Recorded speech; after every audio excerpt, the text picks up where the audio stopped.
Welcome to the podcast where we discuss health, health span, lifespan, and longevity. I'm Dr. Noor Gajraj.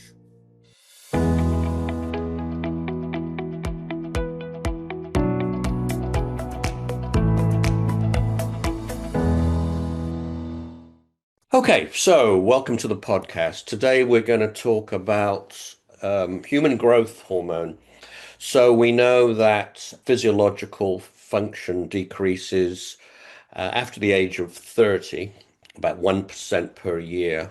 What we are trying to do is counteract that functional decline, which results in a decreased quality of life and increased risk of type 2 diabetes and coronary vascular disease. And there's a lot of interest now in replacement therapy. So physiological levels of hormones and other chemicals are going to decrease. For instance, growth hormone starts to decrease, testosterone levels tend to decrease, and we're trying to replace these up to optimal levels, not just normal. So, going to talk today with Dr. Kassad. She's board certified by the American Board of Obstetrics and Gynecology and holds a fellowship with the American College of Obstetricians and Gynecologists. She's in private practice in Dallas, Texas. So thanks, Dr. Kassad. Maybe you could tell us a little bit about your practice and what you do, and maybe start off with some of your experiences with growth hormone. It's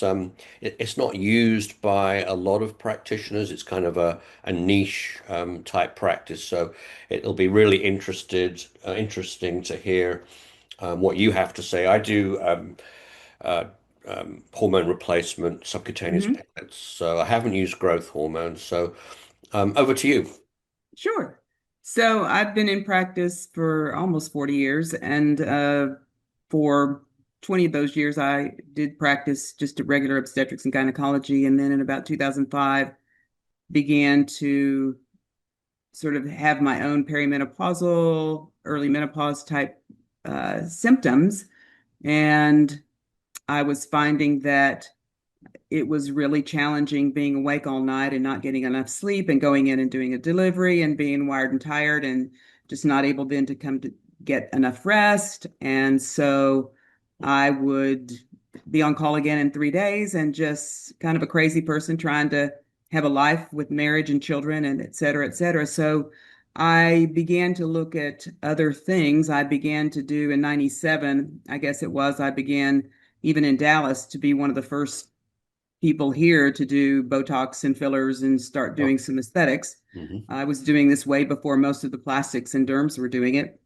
And then in 2005, I attended my first hormone meeting. And this was after the WHI, when we all thought that Premarin was kind of natural because it was from pregnant mare urine. However, we realized that the data there was lacking, and certainly with the WHI, it was medroxyprogesterone that was the real villain in that particular story. That even Premarin kind of came out smelling pretty good. However, as we have now had 20 years more of experience, we understand that estradiol is the really active form of estrogen in a woman's body. And so we tend to like to want to replace that. And what we are, like you said, we're trying to, as we begin our training and understanding about hormones, we want to optimize levels. And one of the hormones that actually was taught quite a bit initially when I started doing my hormone training was human growth hormone. It's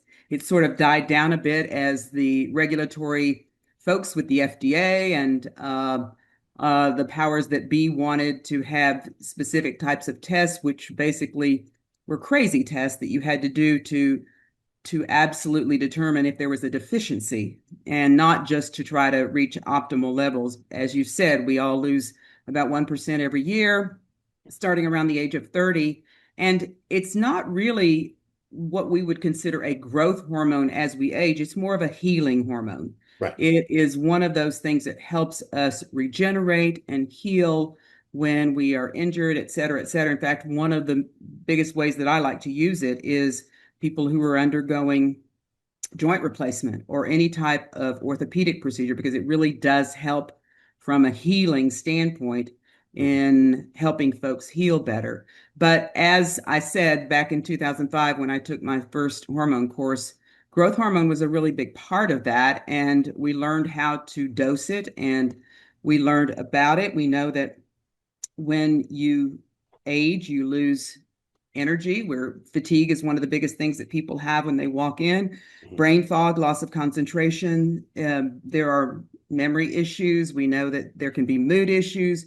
We know that there's poor response to stress, poor healing. We know that we see, because we lose growth hormone, we see a greater increase in fat and a big loss of muscle with aging as well. And you just kind of lose your mojo. You lose Right. desire to really get out there and do the things that you're used to doing. You have a lower self-esteem, lower sense of well-being. Our sleep is disrupted. We have lack of drive and motivation. And so these are things that are can be improved if you go back and you start optimizing levels of growth hormone. Now, you can't really check a level of growth hormone that's helpful because it is metabolized so quickly. Because once it's released from the pituitary gland, it is taken up by the liver and then it is put into different sort of stimulating proteins Mhm. that the body uses for repair work. So it's really those downstream proteins that make a difference in being able to determine whether we have enough growth hormone. In fact, one of those is IGF-1, and Mhm. that's the one test that we generally do to see how growth hormone is working in the body. And we're not all created equal. Some people still continue to make higher levels than others, but generally speaking, when you check an IGF-1 level, Mhm. they tend to be significantly lower with aging. So that is the parameter that we use to follow whether or not growth hormone is being effective, and we see levels. Although even without getting great therapeutic levels, dosing growth hormone still has value.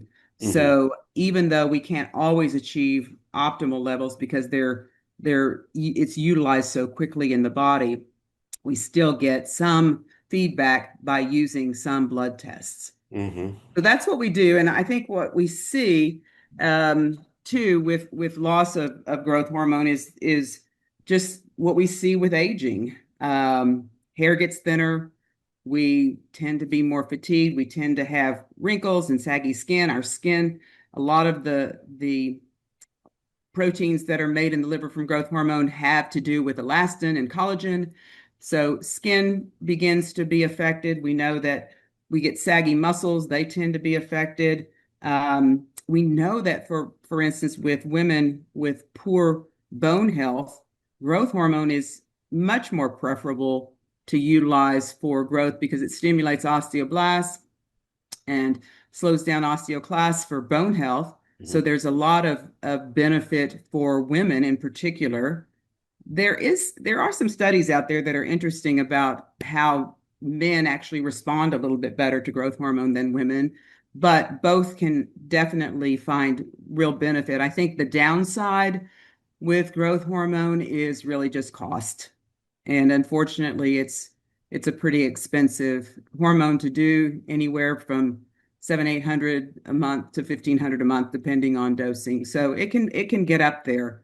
And but I think for short periods of time, which is where probably most of mine is being utilized, is by helping folks who are in need of healing.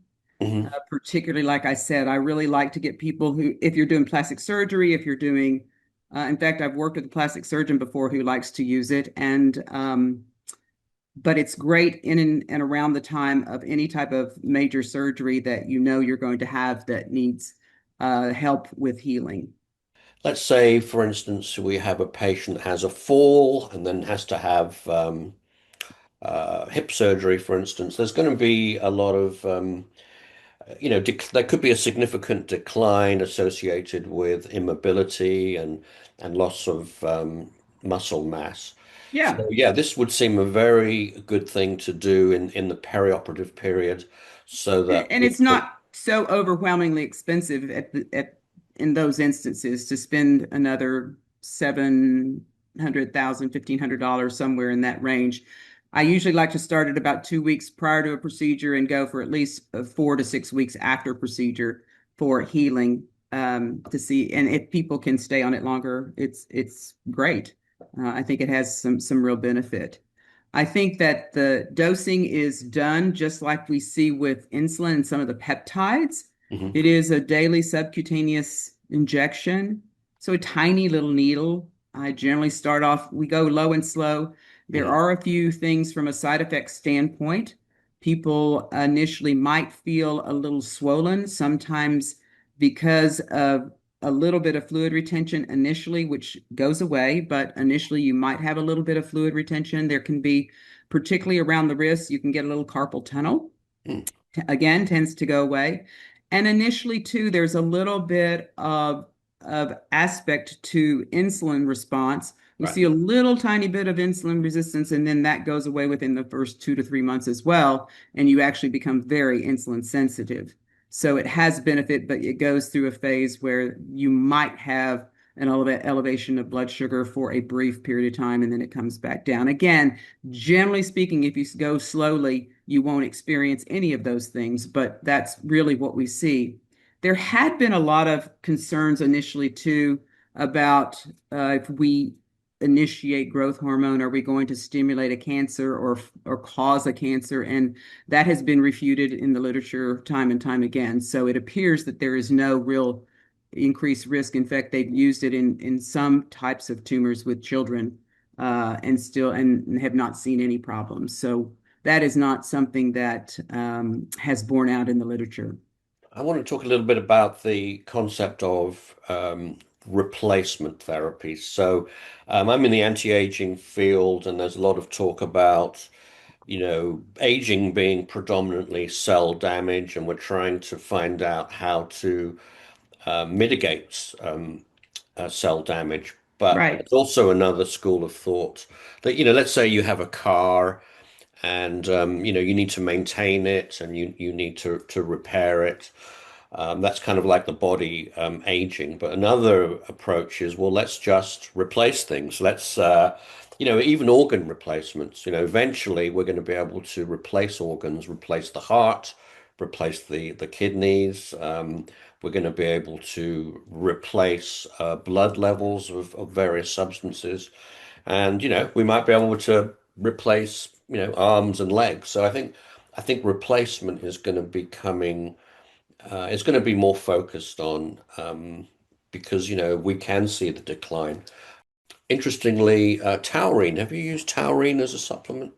Taurine, Yeah. yes, the GLP-1s are going to be a part of any longevity program as far as I'm concerned. I think microdosing is going to be the future of GLP-1s, and that'll be part of it too, Hmm. in terms of what it can do from a regenerative standpoint, in terms of heart and brain, and we're seeing that too with growth hormone. There's definitely improvement in protein synthesis and repair work in all areas of the body. There are growth hormone receptors in essentially all tissues. Hmm. So I think that that can be quite a benefit. We see benefits in sexual function and in performance and exercise endurance and recovery. And there are a few things we can do to actually increase our own endogenous growth hormone, but it's challenging, of course.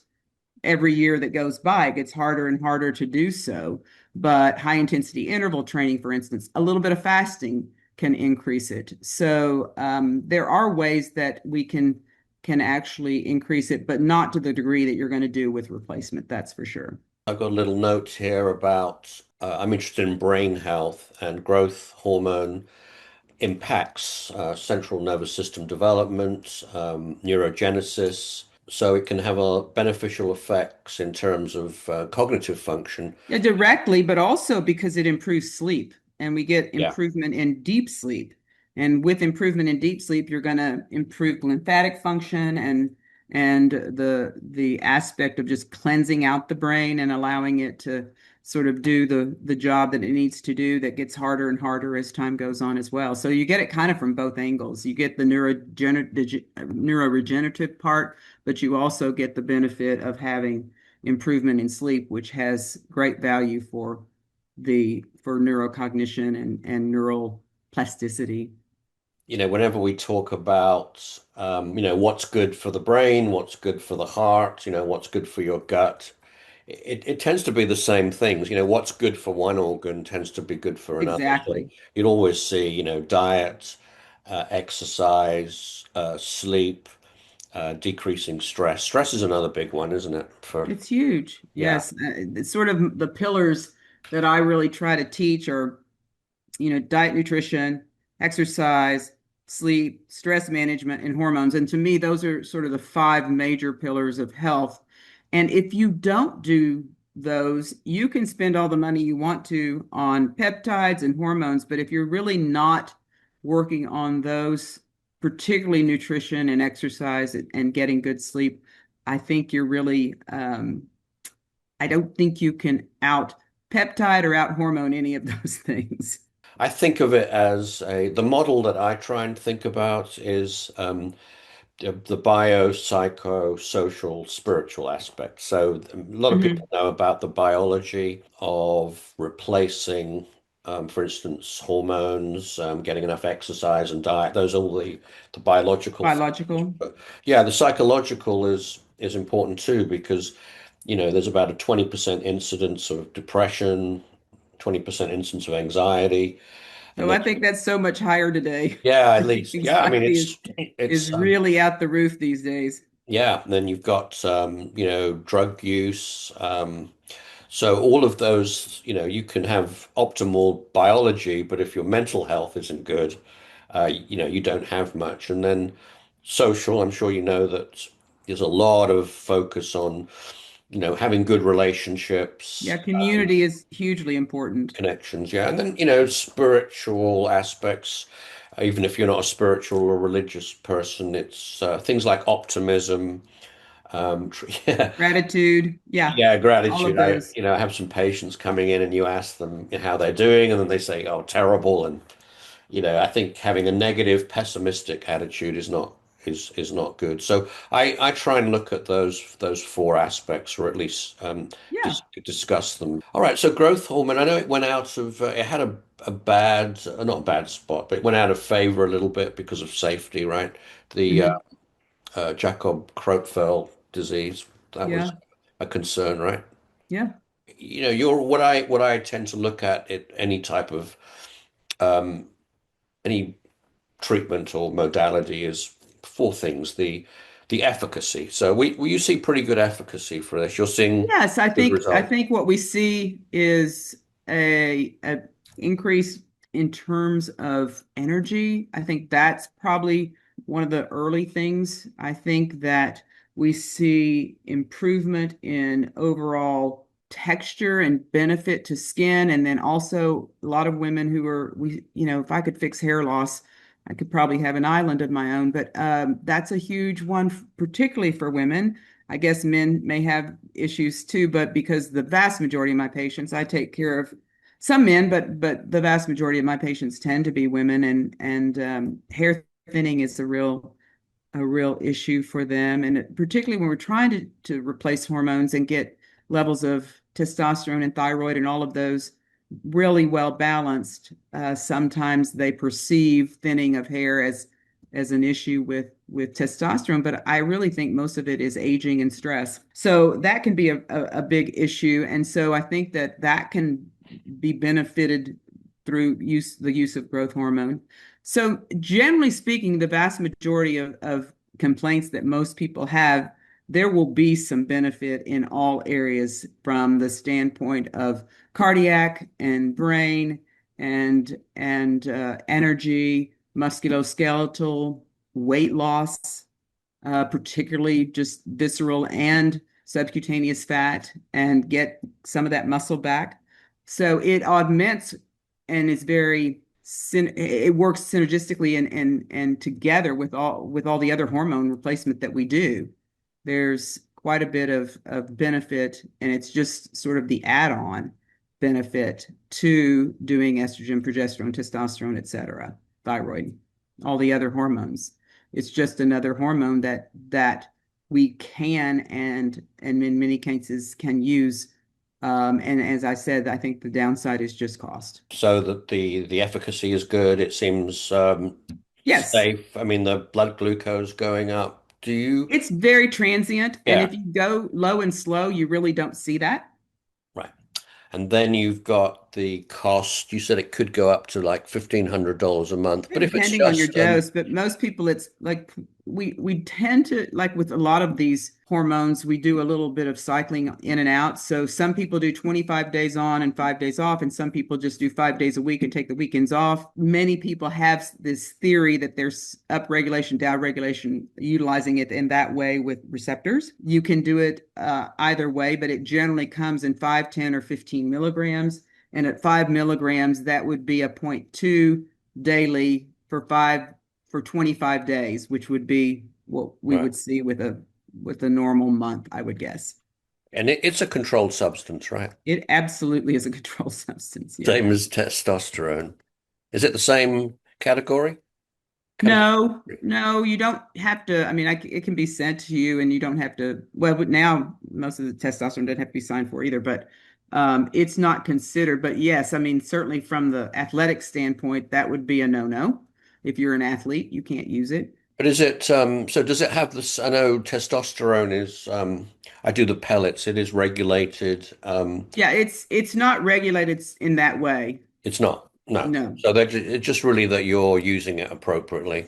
But if someone wants to get this treatment, are there sort of organizations or websites they can go to find Well, provide? generally speaking, because it's still not an FDA approved modality for Mhm. this indication, we typically do not advertise.